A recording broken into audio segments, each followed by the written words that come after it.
আসসালামু আলাইকুম রহমতুল্লাহ। কোটার ভাগ বাটোয়ারার বাংলাদেশ, এখানে যার বিরোধিতা করে, যে কর্মের বিরোধিতা করে, যে পলিসির বিরোধিতা করে আমার জন্ম হলো, আমরা যদি সেই পথেই পারদর্শিতা দেখাই বা সেই পথের নিজেকে সাজানো গুছানো সংসার বলে লোকের সামনে জাহির করি, তাহলে এটা কতটা সুন্দর, সাবলীল এবং সৌন্দর্যের মনে হয়। আপনারা জেনে অবাক হবেন যে কোটার ভিত্তিতে যে উপদেষ্টা প্যানেল হয়েছে, সেই উপদেষ্টা প্যানেলে 3জন ছাত্রকে রাখা হয়েছিল। এই 3জন ছাত্র সরকারের পৃষ্ঠপোষকতায় নতুন রাজনৈতিক দল করতেছে। এটা এখন দিনের আলোর মতো পরিষ্কার। আর এখানে সরাসরি অংশগ্রহণ করতে যাচ্ছে ছাত্ররা। সেখানে তথ্য উপদেষ্টা নাহিদ ইসলাম হবেন দলের প্রধান। উনি চলে গেলে হয়তোবা ওনার ওই স্থানে স্থলাভিষিক্ত হবেন দপ্তরবিহীন মাস্টারমাইন্ড উপদেষ্টা মাহফুজ আলম অথবা হাসান আরিফ, যিনি মারা গিয়েছেন, ওনার ওখানে চলে আসবেন। এরপরে আপনারা জানেন আসিফ মাহমুদ সজীব ভূঁইয়ার বাবা প্রকাশ্যে বলেই দিয়েছে যে তার ছেলে এমপি নির্বাচন করবেন। সবই যখন পরিষ্কার, তাহলে ছাত্র প্রতিনিধিরা কেমন করে এই উপদেষ্টা প্যানেলে থাকেন? কোটার ভিত্তিতে ঢুকছে, আছে, উপদেষ্টা হিসাবে থাকুক, সমস্যা নেই, কিন্তু তারা তাদের পৃষ্ঠপোষকতায়, তাদের ছত্রছায়ায় নতুন রাজনৈতিক দল গঠন হচ্ছে এবং তারা বাংলাদেশে আগামী নির্বাচনে অংশগ্রহণ করবে। হতে পারে নাহিদ ইসলামের মন্ত্রণালয়ে দিতে পারে নতুন রাজনৈতিক দলে। আবার বেশ ভাগ বাটোয়ারা চলছে। এই নতুন রাজনৈতিক দল 3টি অংশে বিভক্ত হয়ে গিয়েছে। আপনারা জানেন, একটি অংশ হলো বর্তমান নাগরিক কমিটির সদস্য সচিব আক্তার হোসেনের, আর একটি অংশ দপ্তরবিহীন উপদেষ্টা মাহফুজ আলমের, আর একটি অংশ হলো ছাত্র শিবিরের। তাদের আলী আহসান জুনায়েদ, তিনি তো বিদ্রোহ বা বিপ্লব ঘোষণা করে বসে আছেন, তাকে পদ দিতে হবে।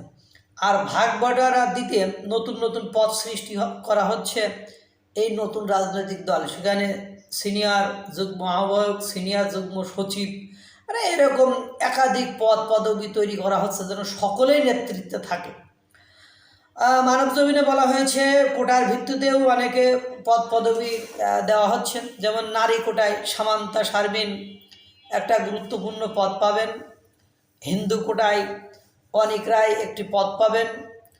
কোটা বিরোধী আন্দোলন, প্রথমে যেটা কথা বলছিলাম যে কোটা বিরোধী আন্দোলন করে, মানে বিভিন্ন বিশ্ববিদ্যালয়ে যে পোষ্য কোটা আছে সেই কোটা বাতিল করার জন্য এই ছাত্ররাই তো ওই শিক্ষকদের অবরুদ্ধ করে রাখে, তাদেরকে অপমান অপদস্থ বিভিন্ন অশ্রাব্য তুই তাকারি শব্দ করে তাদেরকে হেনস্থা করে বন্দি করে সেই কোটা প্রথা বাতিল করলো।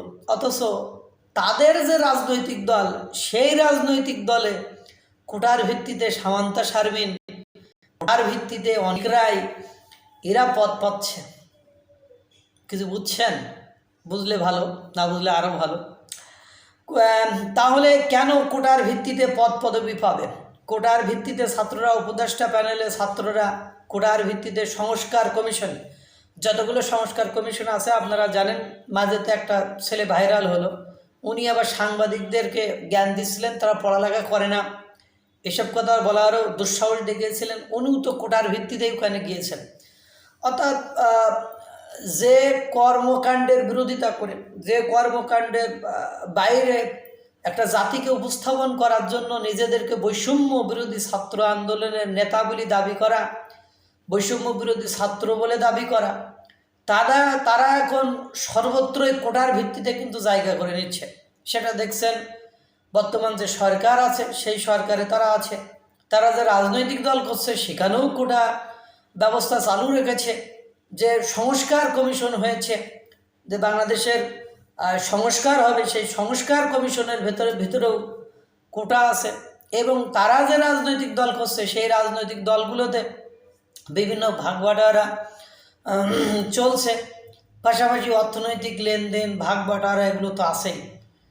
প্রত্যেকের বিরুদ্ধেই ইতোমধ্যে চাঁদাবাজি, দখলবাজ এগুলোর কিছু না কিছু অভিযোগ তাদেরই দলের নেতাকর্মীরা তুলেছে, অন্য কেউ তুলে নেই, তাদেরই দলের। কারণ সাংবাদিকদেরও এত সাহস নেই, আমাদের মতো ইউটিউবারদেরও সাহস নেই, তাদেরই দলের পদবঞ্চিত নেতাকর্মীরাই বলেছে তারা কিভাবে তাদের কমিটি দিচ্ছে। তারা কমিটিতেও ওরকম 2-300 করে পদবি দিয়ে লোকজন রাখছে।